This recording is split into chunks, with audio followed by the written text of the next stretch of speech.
Hello aspirants, कैसे हो सब? बढ़िया। अपन पढ़ रहे थे, पी ब्लॉक पढ़ रहे थे और 3 लेक्चर हो चुके हैं, शायद 3 लेक्चर हो गए हैं शायद। ठीक है, 3 हो गए और ये शायद चौथा लेक्चर है। देख लेना यार कौन सा भी लेक्चर है, लेकिन पी ब्लॉक चल रहा है। इसके बाद में एक लेक्चर और होगा, आज के लेक्चर के बाद में कल एक लेक्चर और आएगा, उसके बाद पी ब्लॉक जो है खत्म हो जाएगा। चलो, अपन पी ब्लॉक के अंदर मैं आपको बता दूं कि 13वें ग्रुप से लेकर 18वें ग्रुप तक किसके अंदर आते हैं, पी ब्लॉक के अंदर आते हैं। उसके अंदर अपन पढ़ रहे हैं 13वां ग्रुप अपन पढ़ रहे हैं। 13वां ग्रुप पढ़ने के बाद में अपन 14वां ग्रुप स्टार्ट करेंगे और 11th क्लास का पी ब्लॉक पढ़ रहे हैं। 2 पी ब्लॉक के चैप्टर हैं, एक 11th क्लास में, एक 12th क्लास में। 11th वाले में 13वां और 14वां ग्रुप दे रखा है और उसके आगे का 12th क्लास के अंदर है। तो 12th क्लास का पढ़ेंगे अपन कब, जब 12th क्लास की इनऑर्गेनिक केमिस्ट्री पढ़ेंगे। अभी अपन 11th क्लास की पढ़ रहे हैं, तो 11th क्लास के अंदर 13th ग्रुप, 13वां ग्रुप और 14वां ग्रुप है, तो 13वां ग्रुप पर पढ़ रहे हैं। 13वें ग्रुप के अंदर अपन बात कर रहे थे किसकी, बोरेक्स की बात कर रहे थे। अगर आपको लास्ट लेक्चर आपने देखा होगा तो आपको पता भी होगा कि अपन किसकी बात कर रहे थे, बोरेक्स की बात कर रहे थे। और अपन ने बोरेक्स बीड टेस्ट किया था लास्ट लेक्चर के अंदर। ठीक है, अब बात करेंगे अपन बोरेक्स की संरचना कैसी होती है, उसके बाद में बोरेक्स को खत्म करते हैं ना। बोरेक्स की संरचना कैसी होती है, बोरेक्स कैसा दिखता है वो देख लीजिए। देखो जी भाई, कुछ ऐसा सा बोरेक्स दिखता है। ठीक है, सबसे पहले बोरेक्स का आपको वो पता होना चाहिए भाई। बोरेक्स का फॉर्मूला आपको पता होना चाहिए, तो बोरेक्स का फॉर्मूला दिखा दूं मैं आपको, तो Na2B4O7 ये फॉर्मूला होता है बोरेक्स का। चलो, इसका स्ट्रक्चर होता है कुछ इस प्रकार का स्ट्रक्चर होता है। ठीक है, थोड़ा सा इसको याद करने के लिए बता दूं मैं आपको, तो याद करने के लिए कुछ भी नहीं है, सिंपल है। यहां लिखो B, ठीक है, OB, ठीक है, BOB, ठीक है, बैंक ऑफ बड़ौदा। ठीक है, BOB आपने लिखा। उसके बाद में क्या करना आपको, B इसका AB, O और ये एक और B। ठीक है, फिर ऐसे ही इधर कर देंगे अपन, BOB हो गया कनेक्ट। उसके बाद में नीचे कर लो ऐसे ही, ये B हो गया, उसके बाद में O, उसके बाद में B, BOB, उसके बाद में यहां से BOB। ये आपका यहां तक स्ट्रक्चर बन गया। उसके बाद में सारे B से क्या जोड़ दो आप, OH जोड़ दो। ये OH मैंने जोड़ दिया, इससे मैंने OH जोड़ दिया, इससे मैंने यहां पर OH जोड़ दिया, इससे मैंने OH जोड़ दिया। ठीक है, ये आपका कुछ स्ट्रक्चर बन गया। यहां पर आपका 2Na प्लस डॉट 8H2O, ये लो जी आपका स्ट्रक्चर बन गया। ये आपका बोरेक्स का स्ट्रक्चर होता है। तो आपको ऐसे याद रख लेना है। कैसे भाई, सबको एक बार BOB, यहां से यहां तक BOB, एक बार यहां से यहां तक BOB, एक बार यहां से यहां तक BOB, एक नीचे बार BOB, एक इधर से BOB। तो ऐसे BOB बैंक ऑफ बड़ौदा करना है और आपका काम बन जाएगा। फिर सारे जो बोरोन उनमें से क्या जोड़ दो आप, OH OH OH OH जोड़ दो। बात समझ में आई या नहीं आई? स्ट्रक्चर बनाना सीख गए? ठीक है भैया। अब आपको एक चीज बताऊं, उसमें काम की जो बातें हैं वो बता दूं। स्ट्रक्चर आप बना लोगे, BOB करके खेल लोगे। ठीक है, अब देखो ये वाला जो बोरोन है, इसने कितने बॉन्ड बना रखे हैं, 1 2 और 3 बॉन्ड बना रखे हैं। इसने भी क्या है, 3 बॉन्ड बना रखे हैं। और लेकिन इस वाले ने देखो 4 बॉन्ड बना रखे हैं। 4 बॉन्ड बना रखे हैं। 4 कैसे बना रखे हैं, ये कोवेलेंट है, ये कोवेलेंट है, ये कोवेलेंट है, ये 3 क्या है, कोवेलेंट है। लेकिन ये जो चौथा बॉन्ड है क्या है, कोऑर्डिनेट बॉन्ड है। क्या है, कोऑर्डिनेट बॉन्ड है। जो चौथा बॉन्ड है वो कैसा है, कोऑर्डिनेट बॉन्ड है। इधर ये भी चौथा बॉन्ड कैसा है, कोऑर्डिनेट बॉन्ड है। ठीक है, अब इसमें काम की बातें इस डायग्राम से देख लो भाई। इसमें क्या आप क्या पूछ सकता है कि बोरोन की हाइब्रिडाइजेशन क्या है। ठीक है, हाइब्रिडाइजेशन क्या है, तो वो आपको पूछ लेगा। इस वाले बोरोन की sp2 है, जिसके 3 बॉन्ड बना रखे हैं। जिस बोरोन ने 3 बॉन्ड बना रखे हैं उसकी sp2 है, और जिसने 4 बना रखे हैं उसकी sp3 हाइब्रिडाइजेशन है। तो इस वाले क्या है, sp2, इसने भी 3 बॉन्ड बना रखे, इसकी भी sp2, इसने 4 बॉन्ड बना रखे तो इसकी क्या है, sp3, इसने 4 बॉन्ड बना रखे तो इसकी क्या है, sp3 हाइब्रिडेशन है। इसने 4 बना रखे, कोऑर्डिनेट बॉन्ड बना रखे, इसलिए क्या है, नेगेटिव चार्ज। इस पर भी क्या आएगा, नेगेटिव चार्ज। ये आपकी बोरेक्स की संरचना है। पहले आपको इसको बनानी कैसे है, कुछ भी नहीं करना, BOB करके खेलना है और आपको OH OH सब बोरोन से जोड़ देना है। उसके बाद में आपको देखना है कि 3 बॉन्ड जो बोरोन बना रहा है उसको आप sp2 हाइब्रिडाइजेशन बोल दोगे, हाइब्रिडाइज्ड बोल दोगे, और जिसने 4 बॉन्ड बना रखे हैं, ठीक है, उसको आप sp3 बोल दोगे। कोई दिक्कत है क्या? नहीं होनी चाहिए। ये सिंपल सी बातें हैं। आगे चलते हैं, क्वेश्चन करते हैं इस पर बेस्ड। बोरेक्स के संबंध में सही कथन का चयन करो भाई। ठीक है, जल्दी से बताओ कि बोरेक्स के संबंध में सही कथन का चयन करें। पहला क्या है, बोरोन sp और sp2 और sp3 दोनों संकरित है। ठीक है, बोरेक्स जो है बोरेक्स में, है ना, बोरेक्स के संबंध में पूछ रहा था। बोरेक्स के अंदर जो बोरोन है वो sp2 हाइब्रिडाइज भी होता है और sp3 हाइब्रिडाइज भी होता है। पहली स्टेटमेंट ये बोल रही है। दूसरी बोल रहा है इसका जलीय घोल क्षारीय प्रकृति का होता है, और तीसरा बोल रहा है बोरोन का ऑक्सीडेशन स्टेट +3 होता है, और चौथा बोल रहा है ये सभी। जल्दी से आपका आंसर आना चाहिए कि भाई बोरेक्स के संबंध में इनमें से कौन से ऑप्शन जो है वो सही जा रहे हैं, बताओ जल्दी से। बोरेक्स के बारे में सारी चीजें पढ़ रखी हैं, जो इसमें दे रखी हैं वो सारी चीजें पढ़ के आए अभी अपन, तो बताओ हो गया। अब मैं बताता हूं, चलो आ जाओ। बोरोन जो है sp2 भी होता है और sp3 भी होता है। अभी देखा अपन ने इसी स्ट्रक्चर में कि बोरोन जो है बोरेक्स के अंदर, ये बोरेक्स की संरचना है, इसके अंदर जो बोरोन है वो sp2 भी होता है और sp3 भी होता है। तो बोरोन दोनों होते हैं, sp2 टाइप का भी होता है, sp3 टाइप का भी होता है। किसके संबंध में बात करनी है अपन को? बोरेक्स के संबंध में बात करनी है। तो भैया ये पहला ऑप्शन तो बिल्कुल सही है, पहला स्टेटमेंट तो सही है। दूसरा स्टेटमेंट क्या है? इसका जलीय घोल जो कैसा होता है? क्षारीय प्रकृति का होता है। बोरेक्स को जब आप पानी में घोलोगे तो कैसा घोल बनाएगा? क्षारीय प्रकृति का घोल बनाएगा। ये भी बात भी बिल्कुल सही है। बोरोन का ऑक्सीडेशन स्टेट कितना होता है? +3 होता है। बोरोन का ऑक्सीडेशन स्टेट कितना होता है? +3। ये आपको मैं शायद सेकंड लेक्चर या फर्स्ट लेक्चर के अंदर ही बता चुका हूं, तो ये भी सही बात है। ठीक है, तो डी ऑप्शन आ जाएगा। ये सारे सभी जो है वो सही है, सारे स्टेटमेंट करेक्ट है भाई, तो इसलिए डी ऑप्शन आएगा। चलो आगे चलते हैं। अब बात करते हैं डाईबोरेन की। ठीक है, डाईबोरेन। डाईबोरेन क्या होता है? B2H6। किसके कंपाउंड पढ़ रहे हैं अपन? बोरोन के कंपाउंड्स की बात कर रहे हैं, तो अपन बोरेक्स की बात कर लिए, बात करेंगे डाईबोरेन। इंपॉर्टेंट है, ध्यान से सुनना। फॉर्मूला क्या है? B2H6। ठीक है, बात आपको ध्यान में रखनी है कि डाईबोरेन जो होता है उसका फॉर्मूला क्या होता है? B2H6। ठीक है, अब इसका स्ट्रक्चर जो है वो थोड़ा सा इंपॉर्टेंट हो जाता है, तो उसकी बात कर लेते हैं। इसकी संरचना कैसी है? ऐसी संरचना है जी, ऐसी इसकी संरचना है। क्या बोला है? B2H6 फॉर्मूला बताया ना मैंने आपको, मतलब B2 है, मतलब बोरोन क्या है? 2 है। B2 का मतलब क्या है कि बोरोन 2 है और हाइड्रोजन कितने? 6 है। तो यहां पर देखो 1 और 2, 2 बोरोन है, हाइड्रोजन भी गिन लो, 1 2 3 4 5 और 6। ठीक है, ये 6 हो गए। B2H6 का मतलब स्ट्रक्चर तो यही है। चलो, अब इसके अंदर खास बातें क्या है वो ध्यान से सुनना।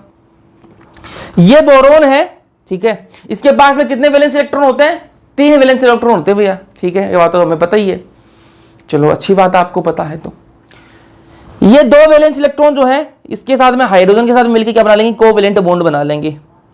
ठीक है, 2 हाइड्रोजन तो यहां जुड़ गए, ऐसे ही 2 हाइड्रोजन जो है वो इस बोरोन से जुड़ गए।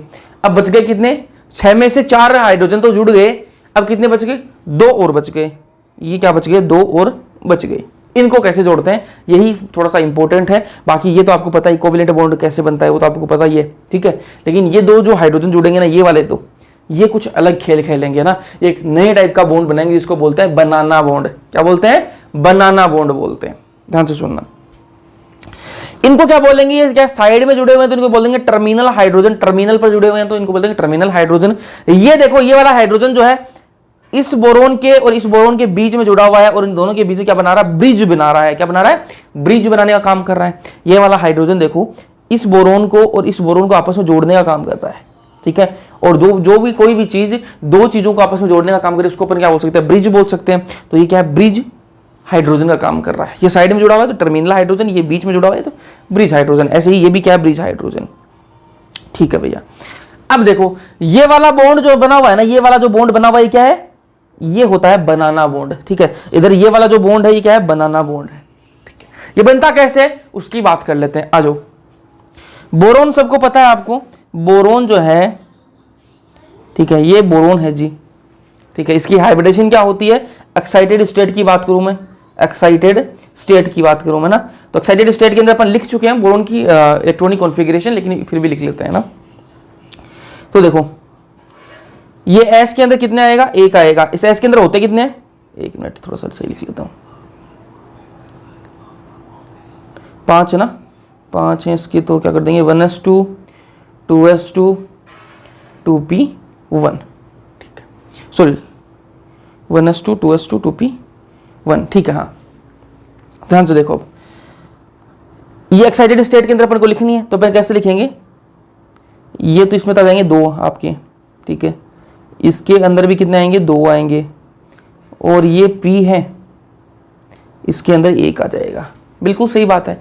लेकिन जब एक्साइटेड स्टेट के अंदर, ये तो होगी नॉर्मल स्टेट की बात हो गई है ना, ये तो होगी नॉर्मल स्टेट की। लेकिन जब अपन एक्साइटेड स्टेट के अंदर देखते हैं तो क्या होता है, ये वाला जो जोड़ा है ना, इस गैस के अंदर जो जोड़ा बना हुआ है 2 इलेक्ट्रॉन्स का, ये 2 इलेक्ट्रॉन है, तो ये 2 इलेक्ट्रॉन अपन इसमें भर रखे हैं। लेकिन जब एक्साइटेड स्टेट के अंदर अपन भेजते हैं किसी भी को भी, तो ये वाला जो है ना एस के अंदर जो होता है वो यहां से उठकर किसके अंदर चला जाता है, पी के अंदर, अपने हाइयर लेवल की जो ऑर्बिटल होती है उसके अंदर चला जाता है, एक्साइट होकर। यहां से ये इलेक्ट्रॉन जो है एक्साइट होकर इसके अंदर आ जाएगा।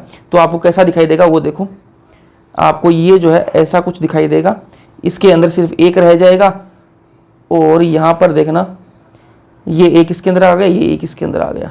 ये कौन सा है, ये वाला ही उठकर यहां आ गया। कब क्यों आया, एक्साइट कर दिया अपन ने, बोरोन क्या कर दिया, एक्साइट कर दिया। तो आप ये देखो कि ये कितने बॉन्ड बना सकता है, एक बॉन्ड इसके साथ में बन जाएगा, एक इसके साथ में, एक इसके साथ में, मतलब बोरोन कितने बॉन्ड बना सकता है, 3 बॉन्ड बना सकता है, ठीक है। लेकिन और एक चीज देखो आप कि यहां पर इसके पास में क्या है, कि खाली ऑर्बिटल है। क्या है, खाली ऑर्बिटल होती है इसके साथ में, ठीक है, एक वैकेंट ऑर्बिटल भी है। अब यहां पर आ जाओ वापस, इस वाले बोरोन के पास में क्या है, 3 इलेक्ट्रॉन थे, ठीक है, 3 इलेक्ट्रॉन थे। ये देखो 1 2 3, ठीक है, तो 3 अपन ने लिख लिए। एक तो हाइड्रोजन के साथ में बना लिया, एक इस हाइड्रोजन के साथ में बॉन्ड बना लिया, तो ये दोनों तो हो गए पैक। इसके साथ में बॉन्ड बन गया, इसके साथ में भी बॉन्ड बन गया, हाइड्रोजन के साथ में बॉन्ड बना लिया इन्होंने, तो ये तो हो गए पैक। इसने भी किसके साथ में, H के साथ में, इसने भी H के साथ में बॉन्ड बना लिया।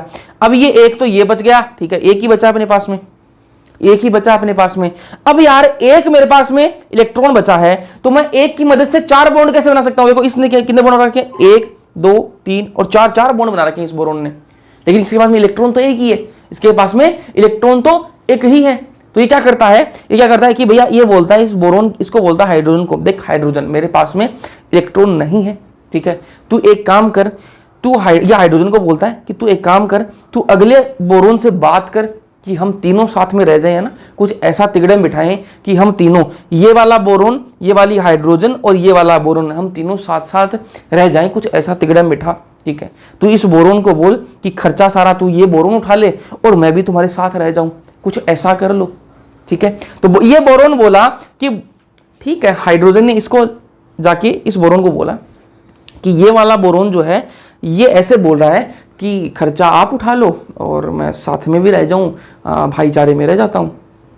तो ये वाला बोरोन बोला कि ठीक है, जाके इस हाइड्रोजन को बोला कि तू जाके उस बोरोन को बोल दे कि मैं तेरी बात मान लूंगा, ठीक है, मैं साथ रहने के लिए, रखने के लिए तैयार हूं, लेकिन तुझे भी मेरा एक काम करना पड़ेगा। बोला क्या काम करना पड़ेगा, तो इस वाले बोरोन ने बोला कि उसके पास में एक इलेक्ट्रॉन अभी बचा हुआ है, एक इलेक्ट्रॉन बचा हुआ है, ये वाला इलेक्ट्रॉन बचा हुआ है ना, तो वो एक काम करेगा कि मेरे पास में, मैं एक हाइड्रोजन के साथ में जुड़ रहा हूं, उसको वो जोड़ ले, ठीक है। देखो क्या कर रहा है, ध्यान से सुनना वापस। इसके पास में क्या है, एक खाली ऑर्बिटल है, एक तो खाली ऑर्बिटल है और एक क्या है, इलेक्ट्रॉन है, एक क्या है, इलेक्ट्रॉन है।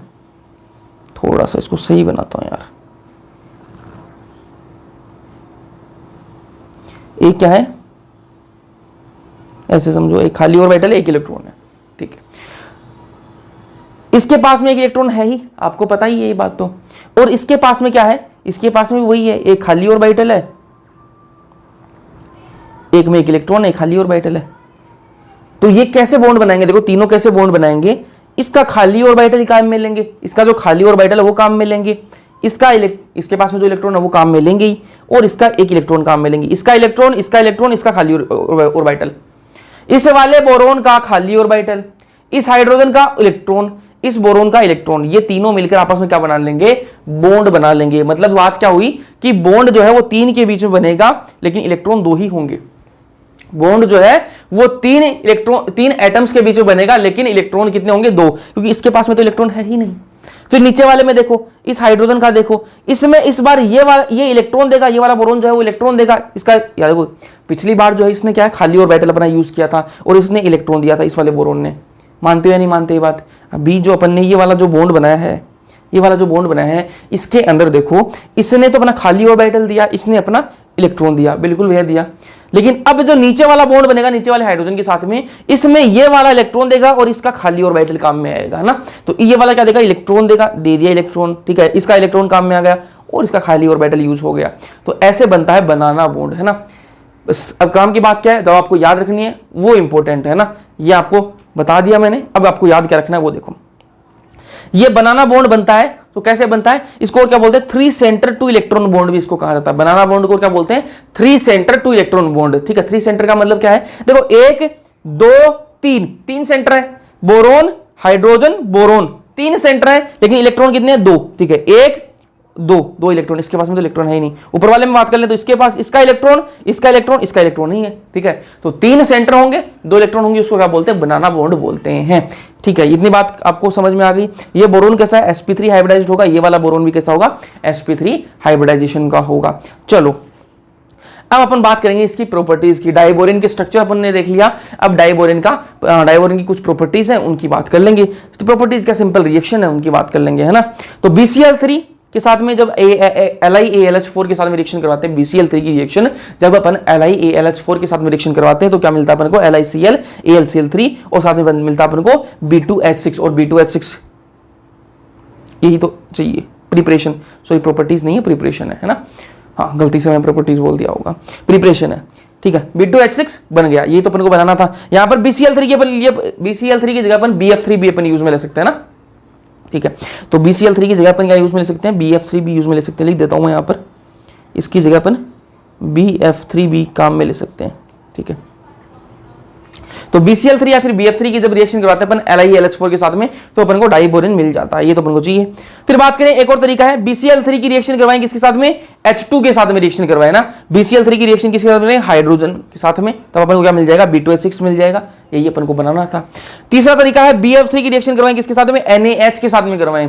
BF3 की रिएक्शन NaH के साथ में करवाएंगे और 450 केल्विन टेम्परेचर दे देंगे तो भी अपन को B2H6 मिल जाएगा। और यही इंडस्ट्रियल मेथड है, औद्योगिक तरीका यही है। अगर आपको डाइबोरेन बनाना है, औद्योगिक तरीके से बनाना है, ठीक है, और इंडस्ट्रियल जो तरीका है जिसमें बहुत सारा डाइबोरेन बनता है एक साथ में, ठीक है, तो उसके लिए यही तरीका यूज करते हैं। BF3 और NaH का रिएक्शन करवाते हैं, B2H6 अपन को मिल जाता है।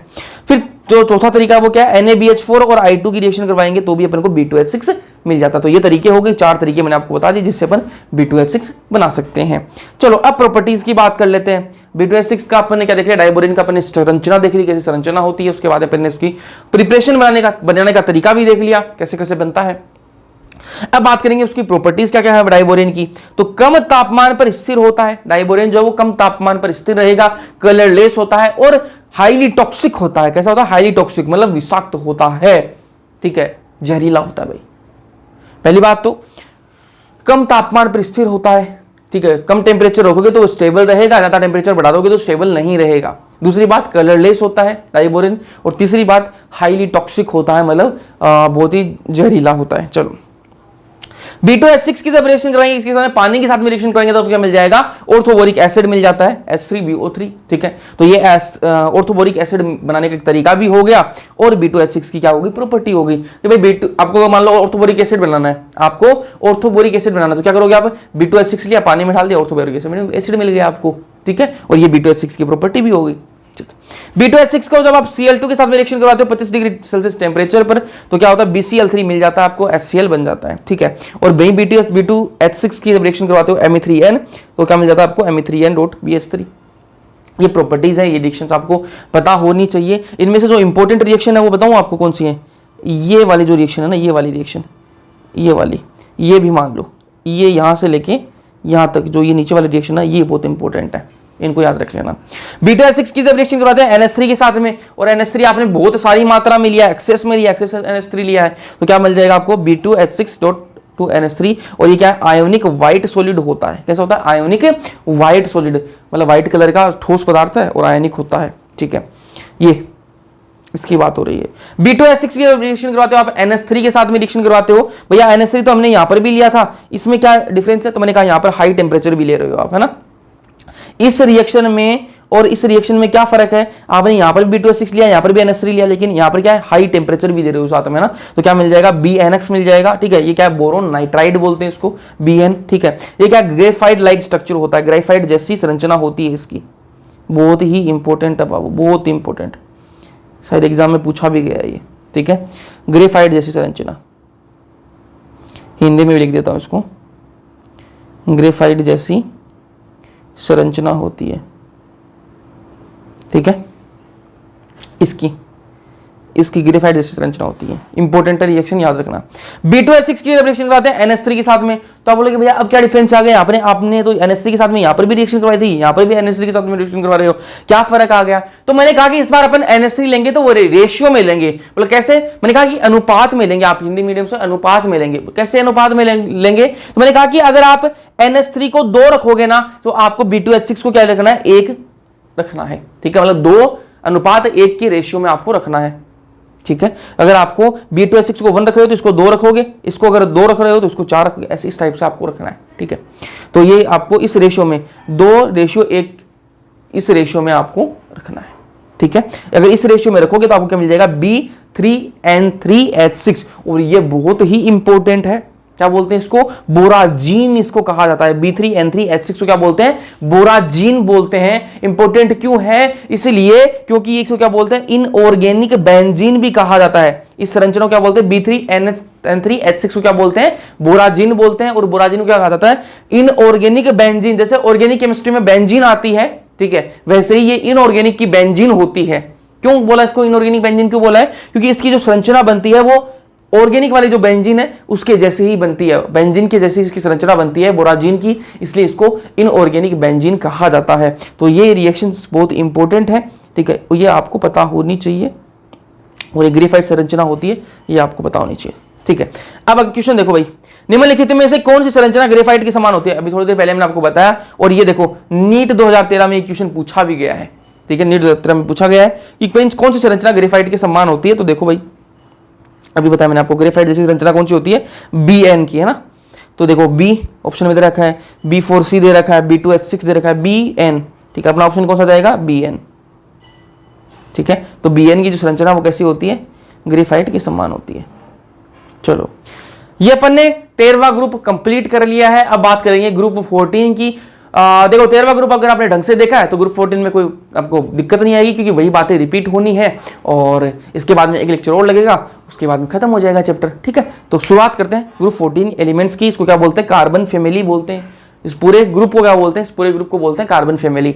इसके अंदर कौन कौन से तत्व आते हैं, इसके अंदर आता है कार्बन, सिलिकॉन, जर्मेनियम, टिन और लेड। ठीक है, टिन और लेड। ठीक है, चलो इसको याद करने के लिए जो सिंपल सी जो ट्रिक है वो क्या है, कहे शिवजी सुनो पार्वती। ठीक है, या फिर ऐसे कर लो, कहे शिवजी सुने पार्वती। ठीक है, पार्वती गांव में बोलते हैं ना, जो पार्वती उसका क्या बोलते हैं, पार्वती। विमला को क्या बोलते हैं, बिमला। ठीक है, ऐसे तो पार्वती का पार्वती है ना, तो कहे शिवजी सुने पार्वती। ठीक है, चलो ऐसे इसको याद रख लेना। अब बात करें इसकी एटॉमिक साइज की, तो वही एटॉमिक साइज अपन पीरियोडिक टेबल से पढ़ते आ रहे हैं यार, है ना, कि टॉप टू बॉटम जाओगे तो साइज बढ़ती है। ठीक है, अपन गया कार्बन से, अपन जब लेड की तरफ आएंगे, है ना, तो क्या है, साइज क्या है, बढ़ती है। मतलब कार्बन सबसे छोटा होगा और लेड सबसे बड़ा होगा। चलो, आयनाइजेशन एनर्जी की बात करें तो वही आयनाइजेशन एनर्जी है भाई। टॉप टू बॉटम जाओगे तो क्या होगी, आयनाइजेशन एनर्जी क्या है, डिक्रीज होती है। लेकिन यहां पर एक थोड़ा सा लोचा है। क्या लोचा है, अभी तक बताते हैं। देखो मैंने कहा कि टॉप टू बॉटम जाओगे, ऊपर से नीचे की तरफ जाओगे तो आयनाइजेशन एनर्जी क्या होती है, कम होती है। और यही होनी भी चाहिए, है ना, कि भाई कार्बन से आप लेड की तरफ जाते हो, ठीक है, लेड की तरफ जाते हो तो क्या होती है, आयनाइजेशन एनर्जी जो है वो क्या होती है, कम होती है। क्यों, क्योंकि साइज बढ़ जाती है, इस वजह से कम होती है। ठीक है, अब रीजन मैं आपको बहुत बार बता चुका हूं, आयनाइजेशन एनर्जी क्या होती है वो बहुत बार बता चुका हूं, पीरियोडिक टेबल से बता रहा हूं। तो मैं उम्मीद करता हूं कि आप लेक्चर्स जो देख रहे हो वो पीरियोडिक टेबल के बाद से देख रहे हो, तो आपको ऐसे समझ में आएगा। लेकिन देखो यहां तक तो ये चीज सही है कि आप ऊपर से नीचे आ रहे हो तो आयनाइजेशन एनर्जी भी घटती जा रही है। कार्बन से टिन तक तो क्या है, ये बात सही जा रही है। कार्बन, सिलिकॉन, जर्मेनियम, टिन तक तो ये बात सही जा रही है कि भैया डिक्रीज होगी। लेकिन फिर जो है लेड की एकदम से बढ़ जाती है। ठीक है, देखो कार्बन की सबसे ज्यादा होती है आयनाइजेशन एनर्जी, उसके बाद में सिलिकॉन की, कार्बन से कम, सिलिकॉन से जर्मेनियम की कम, जर्मेनियम से टिन की कम। लेकिन टिन से जब अपन लेड की तरफ जाते हैं तो क्या है, बढ़ जाती है, आयनाइजेशन एनर्जी जो है वो बढ़ जाती है। तो यहां पर ये थोड़ा सा ध्यान में रख लेना। ठीक है, कि भैया ग्रुप में ऊपर से नीचे की तरफ आते हैं तो डिक्रीज होती है आयनाइजेशन एनर्जी, लेकिन जो लेड है उसकी ज्यादा होती है टिन से। ठीक है, होनी कम चाहिए थी लेकिन ज्यादा होती है। ये फर्स्ट आयनाइजेशन एनर्जी का ऑर्डर है। क्यों होती है, ज्यादा क्यों होती है, तो वही मैंने आपको 13वें ग्रुप के अंदर भी इसका रीजन बताया था कि इसके पहले क्या आ जाते हैं, टिन के पहले क्या आएंगे, डी और एफ ब्लॉक के एलिमेंट्स आ जाते हैं, उस वजह से इसकी क्या है, ज्यादा होती है आयनाइजेशन एनर्जी। चलो फिर बात करें ऑक्सीडेशन स्टेट की और वैलेंसी की। ठीक है, वैलेंसी कितनी होती है इनकी, कितनी होती है वैलेंसी इनकी, 4 वैलेंसी होती है या नहीं होती? होती है ना, ठीक है। अब बात करें ऑक्सीडेशन स्टेट की, तो ये देखो इसके क्या होता है, ये इसका क्या है, इलेक्ट्रॉनिक कॉन्फ़िगरेशन है ये इसकी, है ना, NS2 NP2, कि इसमें N की जगह अगर दूसरा पीरियड है तो क्या है 2s2 2p2 आ जाएगा, तीसरा है तो 3s2 3p2 आ जाएगा, ये ऐसा आप कर ही लोगे। चलो अब ऑक्सीडेशन स्टेट की बात करते हैं। पहले कार्बन की बात करें।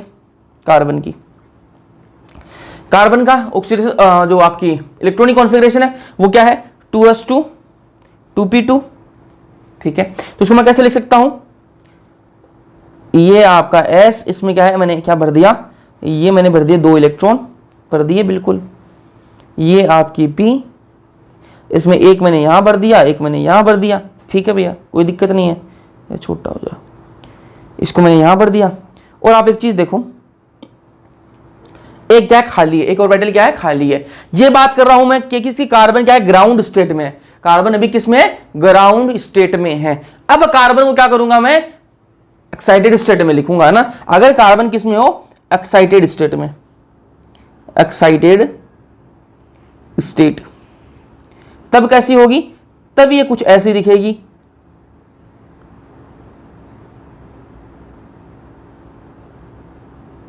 ठीक है। ये जो एक्साइटेड स्टेट के अंदर क्या होता है, जो एस वाला जो इलेक्ट्रॉन होता है ना, एस में 1 2 इलेक्ट्रॉन है, ठीक है, ये एक इलेक्ट्रॉन जो है वो आगे वाले में चला जाएगा, है ना।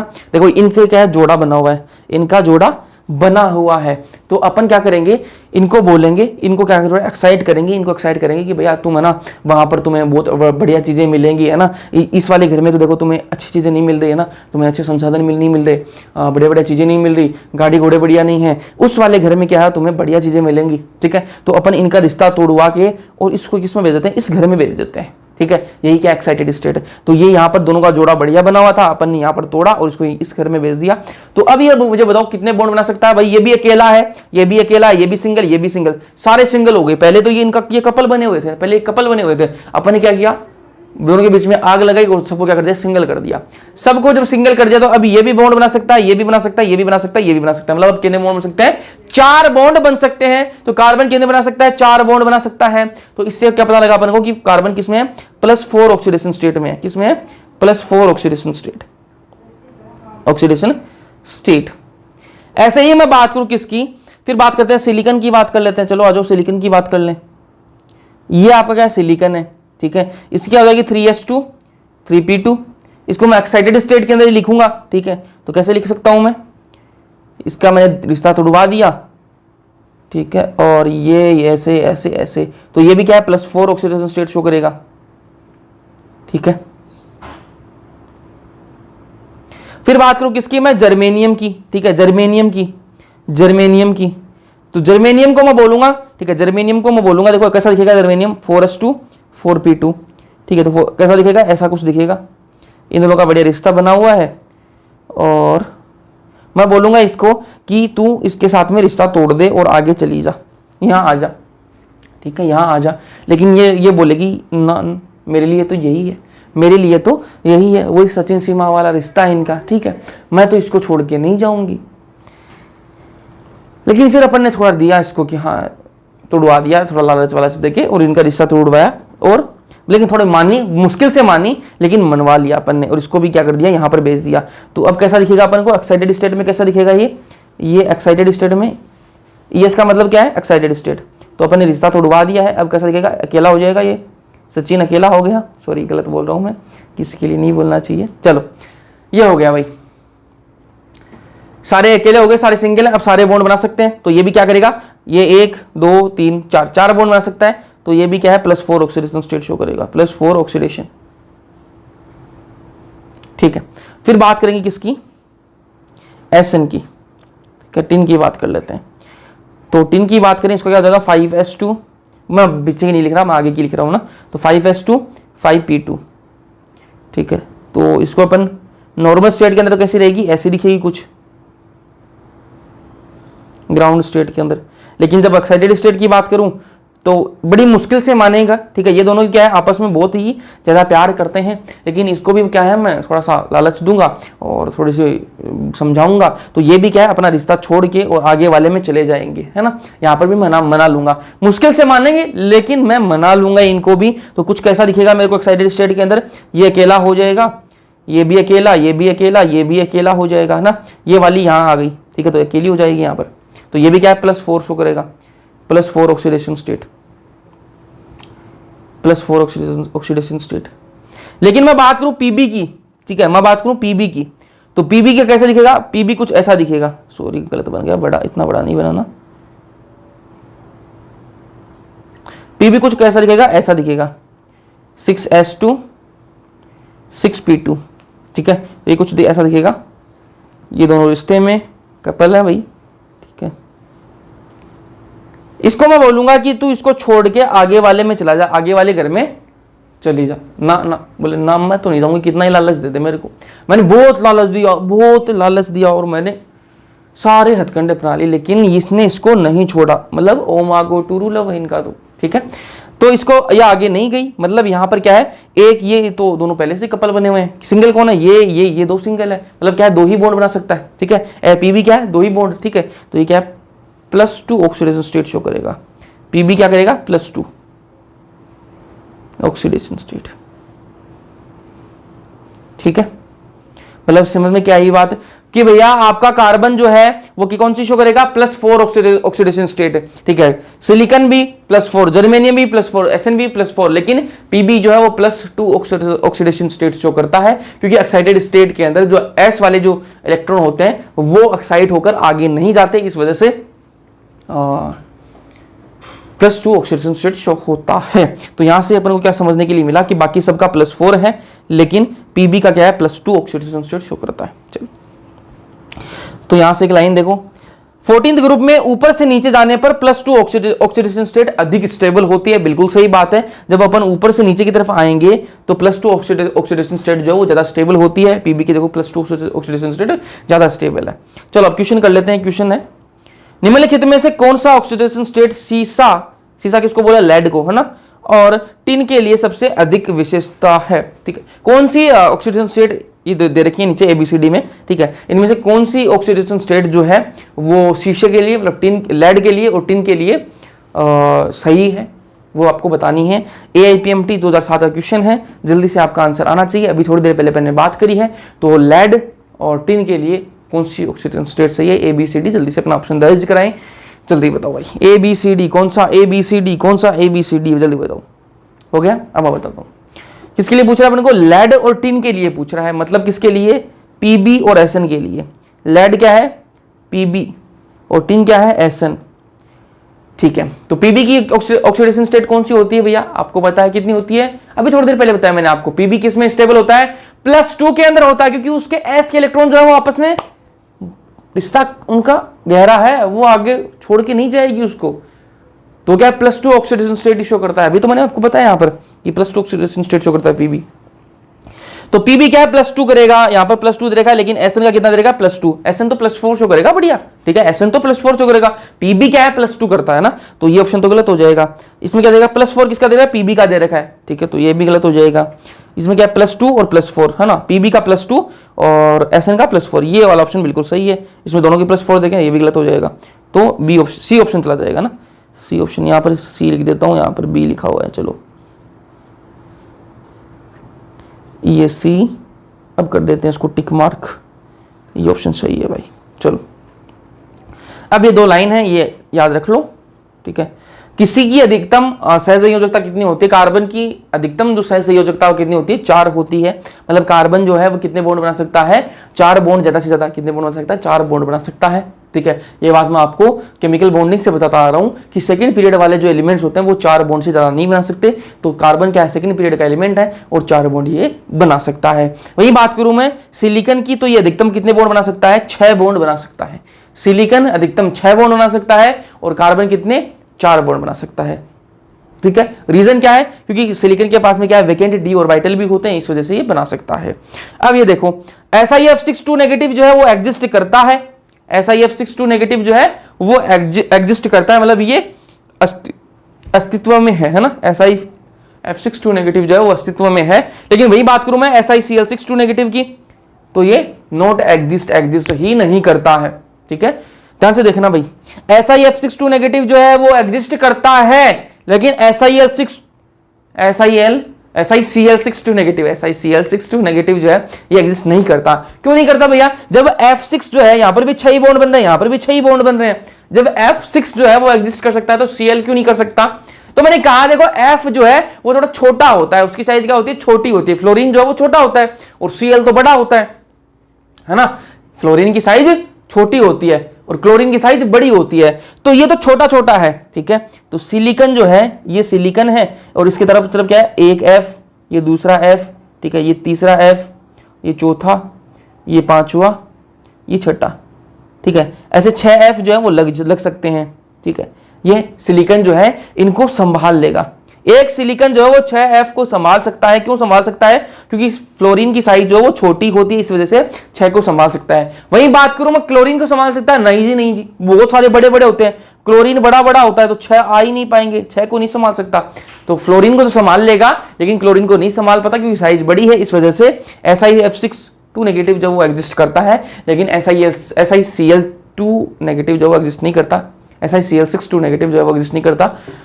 रीजन मैंने आपको बता दिया। इस पर बेस्ड भी क्वेश्चन आया हुआ है, ये 2019 के अंदर क्वेश्चन आया हुआ है, ध्यान से देखना। निम्नलिखित में से कौन सी स्पीसीज स्टेबल नहीं है? कौन सी स्पीसीज जो ऐसी है जो स्टेबल नहीं है? ध्यान से देखो। SiF62 नेगेटिव अभी तो मैंने बात करी, ये तो स्टेबल है भैया, ये तो सही है ना, ये तो स्टेबल है। आपने को पूछा नहीं है, कौन सी स्टेबल नहीं है, तो ये ऑप्शन नहीं जाएगा, ठीक है। फिर बात करें GeCl62 नेगेटिव, ये हो सकती है। क्यों हो सकती है?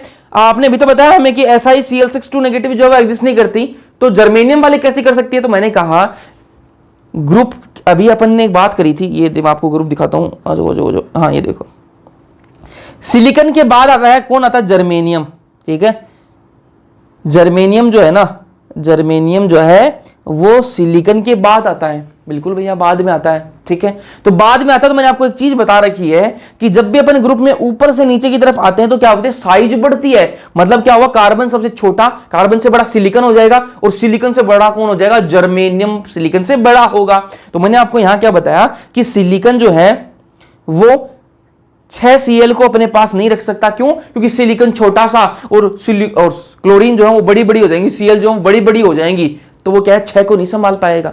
वहीं बात करूं मैं जर्मेनियम की, तो जर्मेनियम सिलिकॉन से तो बड़ा होता है ना, सिलिकॉन से तो मैच्योर है, वो 6 को साथ में रख सकता है, वो 6 को साथ में रख लेगा। इसलिए क्या है? जर्मेनियम जो है वो Cl62 नेगेटिव ये बॉन्ड बन जाएगा, ठीक है। ये वाला जो कंपाउंड है, ये वाला जो स्पीसीज है, ये बन सकती है लेकिन सिलिकॉन की नहीं बन सकती, तो ये वाला भी गलत हो जाएगा, ये भी स्टेबल है, ठीक है। वहीं बात करूं मैं SnOH6, ये भी बन जाएगा, ठीक है।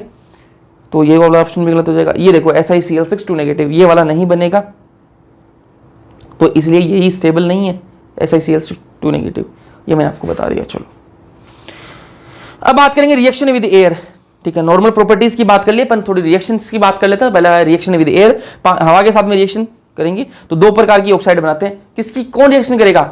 हवा के साथ में, एयर के साथ में कौन रिएक्शन कर रहा है?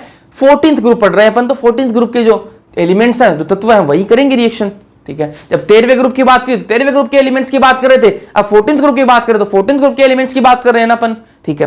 तो 2 प्रकार के ऑक्साइड बनाते हैं भैया। कौन कौन सी बनाते हैं? एक मोनोऑक्साइड बनाते हैं और एक डाइऑक्साइड बनाते हैं। नाम सुना होगा, कार्बन मोनोऑक्साइड, कार्बन डाइऑक्साइड, ये तो सुनी हुई है ना, तो वैसे ही बनाते हैं बस, ठीक है। तो मोनोऑक्साइड कौन सी? कार्बन मोनोऑक्साइड, ठीक है। CO, SiO, GeO, SNO, PbO। वही बात करें डाइऑक्साइड की तो CO2, SiO2, GeO2, SNO2, PbO2।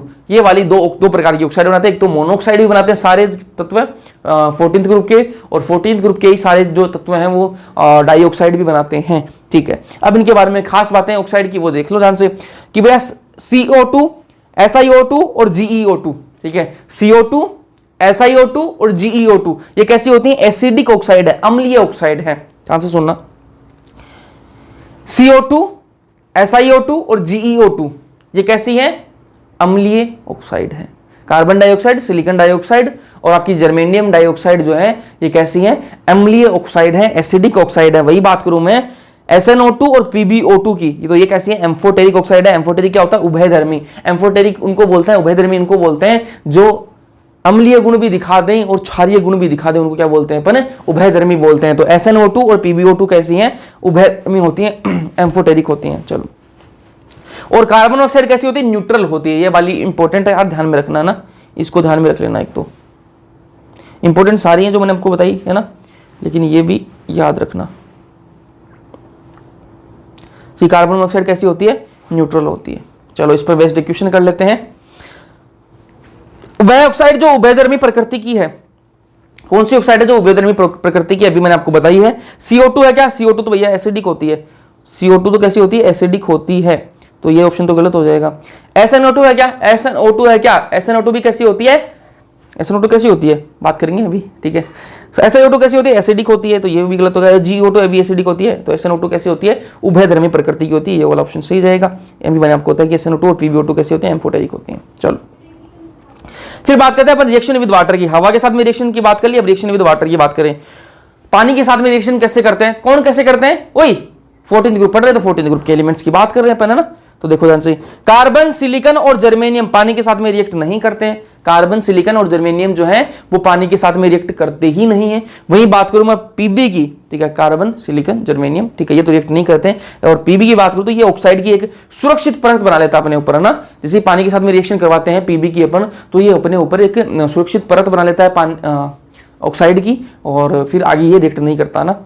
देखो कार्बन, सिलिकॉन और जर्मेनियम तो रिएक्ट करते ही नहीं है पानी के साथ में।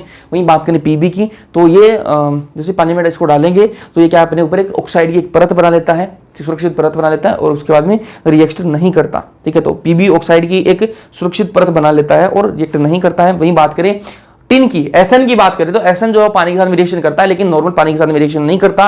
तो वह कौन से पानी के साथ में रिएक्शन करता है, तो मैंने कहा कि भाप के साथ में रिएक्शन करता है, स्टीम के साथ में, वाष्प के साथ में रिएक्शन करता है ना। तो पानी को आप कैसे किस फॉर्म में रखना पड़ेगा, गैसियस फॉर्म में रखना पड़ेगा। नॉर्मल पानी लोगे ना रिएक्शन नहीं करेगा टिन, ठीक है। वहीं बात करूं मैं, जो टिन है वो किसके साथ में रिएक्शन करेगा, स्टीम के साथ में। स्टीम क्या है, वाष्प, गैसियस फेज में है ना। पानी H2O तो है, लेकिन कैसे, गैसियस फेज में है ना, लिक्विड फेज में नहीं, गैसियस में। तो गैसीय अवस्था में है, H2 जो है गैसीय अवस्था में, इसको जैसे ही थोड़े हीट करेंगे तो अपने को SnO2 और H2 में ये टूट जाएगा, ठीक है। तो ये पानी के साथ में रिएक्शन करता है कौन, टिन जो है वो रिएक्शन करता है, बाकी कोई रिएक्शन नहीं करता है। तो इस लेक्चर में पढ़ेंगे इतना ही, इसके आगे पढ़ेंगे नेक्स्ट लेक्चर के अंदर। बस एक लेक्चर और आएगा और ये चैप्टर खत्म हो जाएगा। समझ में आ रहा है या नहीं आ रहा वो बताना। अगर आप पीरियोडिक टेबल से देख रहे हो तो आपको समझ में भी आएगा चैप्टर। और वीडियो पसंद आए लाइक कर देना, अपने दोस्तों के साथ में शेयर कर देना। बाकी मिलते हैं नेक्स्ट लेक्चर के अंदर, तब तक के लिए पढ़ते रहो।